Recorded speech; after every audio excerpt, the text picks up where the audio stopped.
Samantala, kapapasok lang ho na balita, dalawa pang kaso ng Mpox ang naitala dito po sa Metro Manila. Kaugnay niyan, ating alamin ang buong detalye mula kay Giselle Ricafort. Giselle. Walang kalusugan ng dalawa pang kumpirmadong kaso ng Mpox dito sa National Capital Region.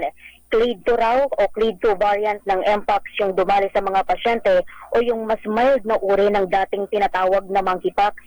Isang 37 anyos na lalaki ang panglabing isang kaso mula sa Capital Region at nagsimulang nakaranas ng sintomas nitong August 20 kabilang ang rashes sa muka, braso at palad. Wala raw siyang exposure sa kahit na sinong may sintomas ng Mpox pero inamin nito na meron siyang intimate at skin-to-skin contact.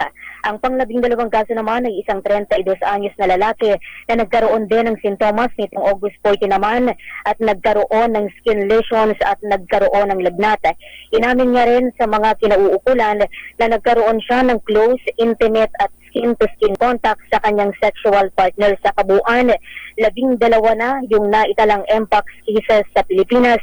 Simula Hulyo noong 2022, siyam yung nakarecover na simula noong isang taon, habang yung 3 ay nananatiling aktibong kaso at hinihintay pang maresolba yung mga sintomas na kanilang nararanasan. Ito si Giselle Ricafort para sa MBC TV Network News, una sa Pilipinas, una sa Pilipino. Maraming salamat, Giselle Ricafort.